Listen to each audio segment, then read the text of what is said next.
Hey, welcome back to Late Edition Crime Beat Chronicles, a Lee Enterprises podcast. I'm your host, Nat Cardona. On this podcast, you'll hear true crime stories as told by journalists from regional newspapers across the country. For the next series of episodes, we'll be diving into the 1990 cold case murder of Susan Negersmith in Wildwood, New Jersey. You'll hear from reporters, past and present, who covered the case as it's unfolded throughout the years and the many twists and turns along the way.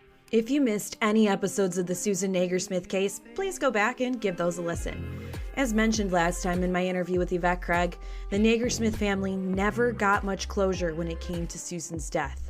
Her death was first ruled accidental in 1990 before it was eventually changed to homicide some years later. Then, silence for decades. That was until April 2022, when authorities in Cape May County, New Jersey, made an arrest in connection with Negersmith's decades-old homicide investigation. 62-year-old Jerry Rosado was arrested for allegedly sexually assaulting 20-year-old Susan. Here's the thing. As recent as March 29th of 2023, there have been developments in regard to the charges against him. But more on that later. Now, here's my interview with Press of Atlantic City reporter Bill Barlow, who covered this case within the last year. Again, quick reminder, this interview was recorded prior to the newest updates in 2023 in the charges against Rosado. What led you to be in Atlantic City today? I'm a reporter. I've been a reporter for, it's about 30 years. It's been a long time. In community journalism, I've worked with the press. It's about 2 years now. I was stringing for them for a while, and then I got a full-time job with them. And it's the Press of Atlantic City, based in Atlantic City, but it covers most of South Jersey. The articles that I read from you, as far as this case goes, it was early of April 2022. So yeah. Right before that, can you tell me how this story came across your desk and when that happened exactly? Well, it's never gone away entirely. It's one of those homicide from 30 years ago, but it's kind of kept, there's been a continuous interest. Susan's dad used to call newsrooms once in a while and just, pitch for a story just to keep her name visible. But in this case, it was just a straightforward release from the prosecutor's office that they had arrested someone. They didn't charge him with her death. They charged him with sexual assault. But it's a cold case, and it's the first real break they've had probably since the start of this. My producer sent me over like hundreds of pages from day one of this case until when you last wrote an article about this case, which leads me to ask you, what was your research process like? I mean, you have 30 years to catch up on to be able to write this article, right?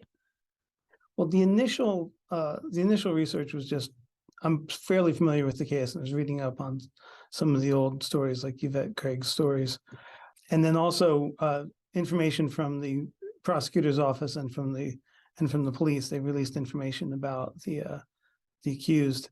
After that, I kind of got interested in how the DNA evidence worked, which is what led me to CC more. And that, to me, that was the more, that was a very interesting part of this, is that, you would be able to take that much information, gather that much information from evidence that's been probably in a freezer for decades. Mm-hmm. And just how were you able to talk to her? We haven't heard back from her yet, unfortunately. Yeah. So we're hoping to talk to her. I know we kind of chatted about what are the specifics that she's going to say. Probably not. The general process would be interesting. But yeah, I mean, is there any way that you could speak to her role and what your, interaction was with her? Yes. She was very, very careful in the interview, as was the prosecutor, to talk about the process, but not this case, since it hasn't gone to trial yet. So she didn't want to say anything about Susan Negersmith or Jerry Rosado. But in general, the process was created in order to find people's relatives. So someone had been adopted and they want to find their biological family. And to do so, you build this family tree out of relationships based on available DNA data. So if you were to be if you were to a crime scene have evidence of a fingerprint, they would it's unique to you, but they would need it to be in a database somewhere. Somebody would have had to have had reason for authorities to have fingerprinted them. It's just like that for the DNA evidence. They would need to have had gathered DNA evidence from this individual for it to be in Interpol or FBI's databases. And obviously this guy didn't have any of that. What they were able to do as part of this part of the investigation process was build a family tree based on people who have had uploaded their DNA profile. It wouldn't be to ancestry.com, but it would be to similar sites where somebody, here's my DNA here's my DNA sample, who am I related to? So you are able to build up a family tree, and then from that narrow down a possible suspect who isn't just related to this person for whom you have evidence, but also would have a reason to be in the scene of the crime and have other indications that maybe they're involved. Yeah, like one of many things. It definitely helps the case that way. Are you able to clarify what DNA was used to connect Jerry Rosado? Like, was it off of clothing or was it off of her body? It was semen removed from her genitals. And as I understand it, the idea is that she was very intoxicated at the time, and the idea is that she would not have been able to. She would be in no condition to grant consent. Right. And let's circumstance. Let's back up here, move away from CC and the DNA. Going off of that, and so many of the early articles, it was the investigators and the medical examiner harping on she was intoxicated. It was, succumbed to the elements, that kind of thing. What are your thoughts on how that early investigation unfolded, with it being ruled as an accidental death at that time in the early 90s? You'll hate this. I don't really have thoughts on stuff. Why? Because you're just on in the now, here now, or no, because it's something I'm covering, so I don't want to present any opinion. I mean, okay. I could say that almost everyone who saw the initial report was upset by this idea that this was somehow an accidental death. The people who were most familiar with it, I wasn't covering the case at that time. The people who were the most familiar with it were offended by the idea that someone who was partially unclothed was covered in bruises, other indications of a physical assault, that anyone would say, oh, this was an accidental death. So, I mean, that it seems clear, and the family was pushing for a new look at this from the start. Almost immediately, her family members were saying, look, this is just clearly not an accurate finding to say that it wasn't a homicide. Mm-hmm. Even if someone's actions didn't kill someone, to leave them incapacitated in a situation where she would not be where she could die, that's still a criminal act. Mm-hmm. It's not an accident, Mm-hmm. Mm-hmm. It's if someone were to punch you and then walk away and you got run over because you were unconscious, they were still culpable. It wasn't like, oh, I didn't have anything to do with that, I wasn't driving. Well, it's happened in cases before. It all matters, right? It matters in the demise, for sure. Speaking of, you mentioned earlier her dad was obviously a big proponent for getting this cause of death changed and all of that. You spent a lot of time interviewing Susan's younger half sister. People that are listening to this podcast, they're likely readers of our papers, and they are not journalists themselves. So it might be hard to imagine for people to sit, a journalist like you sitting down talking to a close family member who's lost somebody in this capacity. Can you just describe what that interaction was with Emily and having to ask all these things to her? The way Emily had presented it is, this is something that she's been familiar with since childhood, that her sister's death and details of the investigation were dinner table conversation topics. So, I mean, there are times when you talk to somebody and it's a much more immediate, a much more emotional situation for them in that moment. Whereas with Emily Negersmith, she was very familiar with the idea of, well, how to communicate to a journalist, how to talk about this stuff. And my sense is that she really wants to remain involved on behalf of her dad, who was you would describe him as a tireless advocate for his daughter, who would constantly be, if there was a new prosecutor, he would reach out to them in the county. He would be reaching out to investigators fairly regularly. And I think she felt, after his death, I think she felt a responsibility to fulfill that role. She has traveled from New York for court hearings to just be in the room and be a witness. As this has progressed. In the same vein, for people that do not know what a journalist's job is and how it all works, what is it like for you sitting in on these hearings for Rosado? What is the process for you? Well, I've only sat in on one hearing for Jerry Rosado. It's a strange thing because it's all very it's fairly similar to what you see on TV. It's probably a little more in depth, but the lawyer shows usually get it right, that there's the attorneys on either side will often have a more collegial relationship than you expect. They're not, they're antagonistic in the courtroom, but then they're also like, oh, how was your vacation? Mr. Rosado he's not in good health. He used a wheelchair and was brought in on a wheelchair for this. And from what I understand, his health hasn't gotten any better. He didn't really say anything in the court proceeding. And I don't really know, it's just kind of, it's not very far out of the routine to cover a court case. So, it is, so I don't know what to say about that part. It sounds almost rudimentary, but you're sitting down and you I understand what you're getting. Yeah. I just don't know. Well, I mean, that was good enough, but I'm assuming it's been literally years since I had to do court covering stuff, and it was in college. So I was very much a novice at what I was doing. So I'm assuming it's notepad, pen in there. Are you able to bring a recording device? You're not supposed to bring a recording device. Okay. We got permission to bring a camera in, so we got some still images of him. Okay. And everybody has a phone with them now, so it's not quite like it used to be. Like if someone did have their phone, it's like the bailiff doesn't come and take it away from you. Okay, so you've been to one hearing. Is it because there hasn't been many subsequent ones because it's still kind of in limbo?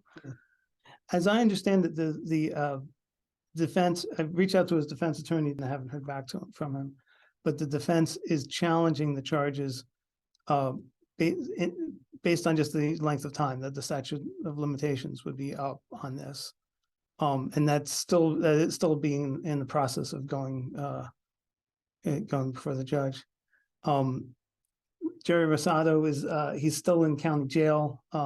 Last I checked, he was in county jail. From what I understand, his health has not improved very much. He's not very well, which I think also plays into why this is going to take a very long time. Because there's probably times when he would not be able to appear. So, and I don't know how long it's going to be before this, if it ever ends up in front of a jury.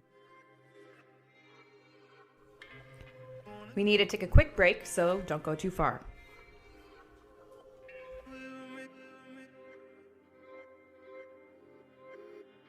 Let's talk about, to back up a second, the statute of limitations on sexual assault, the bulk of, or the just huge stack of articles that I got. I remember reading, it was, 95, 96, something like that, maybe even later, about the change in New Jersey and how this was a case that mattered in the revision of how the statute of limitations worked. I think you're more familiar with that than I am. Really? Yeah. Okay. I mean, okay. This is one of like 20 stories I'm working on that, Got you it. know, like I just, so I won't pretend to expertise that I just don't have. I just don't No, know. that's okay. That's okay. Well, moving on beside that, I mean, I know this is an active case. Can you speak to anything involving this being, him being charged with sexual assault versus her murder? Like any Um, clarification on the approach like taken there? in a very general way, I could say that no prosecutor is going to want to bring a charge that he or she can't prove in court. And we'll put it that way, that there,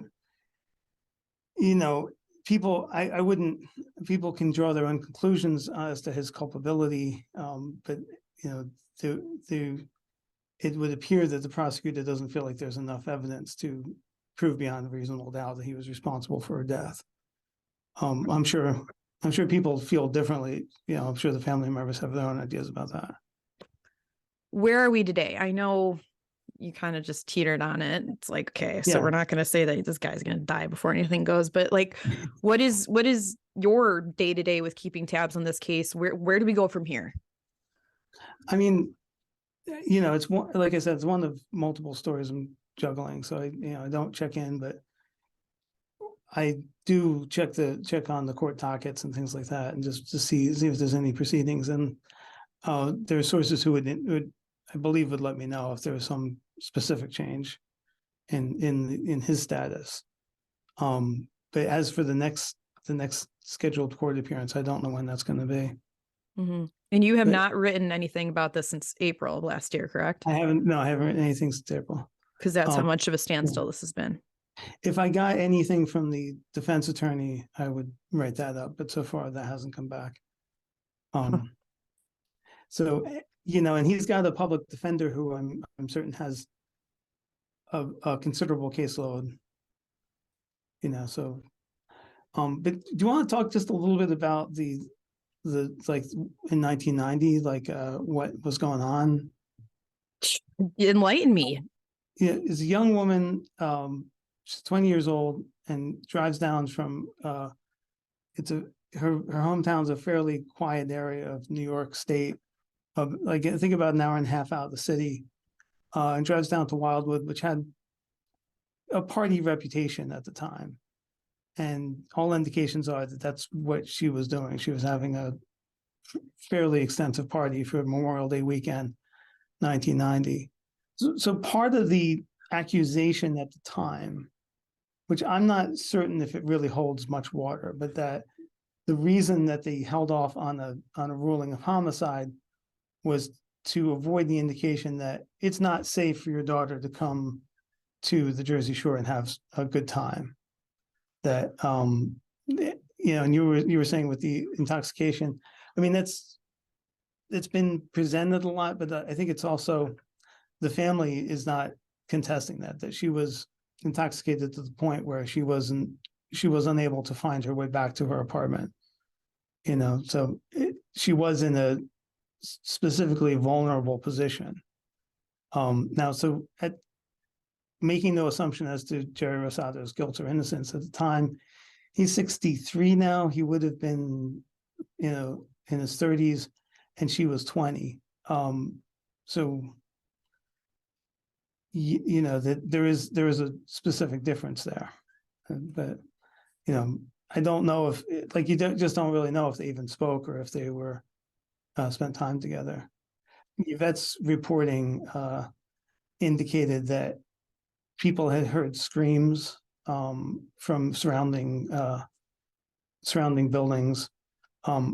Why that wouldn't then have meant a 911 call is one of those disturbing questions, or some kind of call to police, or at least some just going and taking a look. She was found in the morning. It was like about 10 o'clock and beyond the restaurant by a dumpster, which is kind of a heartbreaking scenario. And it seems to me like any officer, from what I've understood, so the Wildwood police treated it like a homicide from the beginning, from several different sources familiar with it, regardless of what the medical examiner found. Okay, that's interesting, but that's not what ended up fleshing out that way. People who have been investigating this have said many of the investigators just continually kept looking into this. It was one that it wasn't just the reporters, it wasn't just the family. The officers also kept turning this back over in their minds and like, okay, what are we missing? And revisiting over and over again. Obviously, if they, a full 30 years after a death, they're reaching out to a DNA expert. Obviously, they never quite let it go. Right. Just thinking about this area, is it similar today to how it was in 1990? Like, I Googled it, right? I've never been out that way. Yeah. So boardwalk, party, things to do, that kind of thing, still kind of the same vibe. Yeah.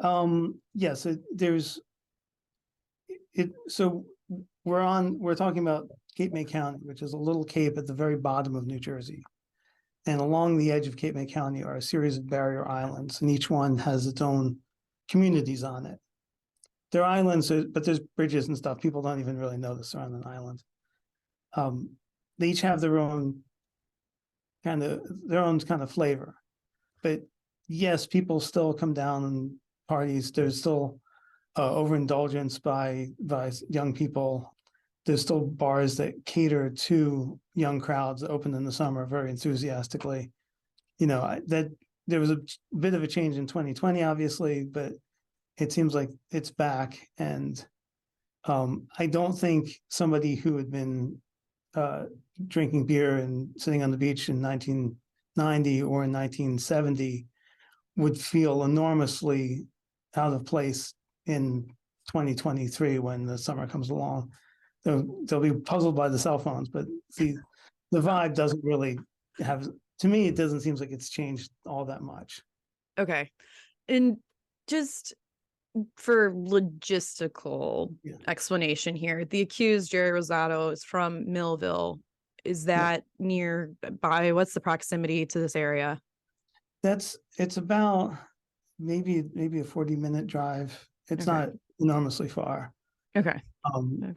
It's a small town in the neighboring county called Cumberland County. Got it. Okay. Okay. Yeah.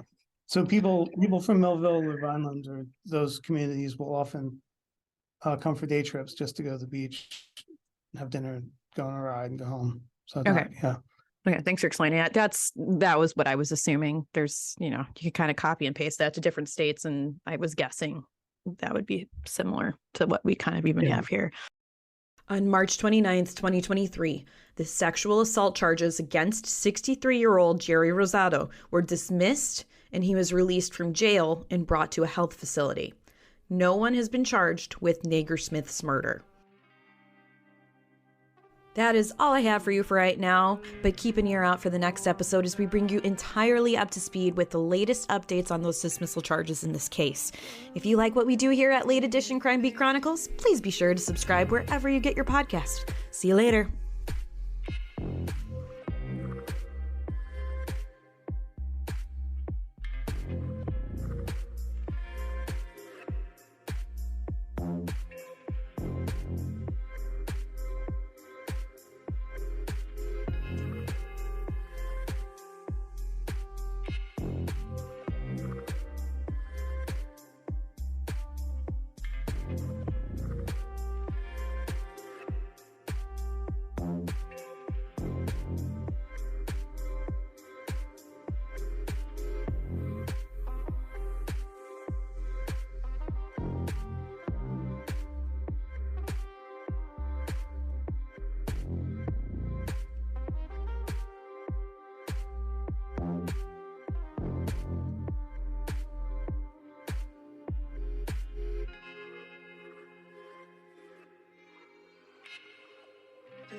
go. We were made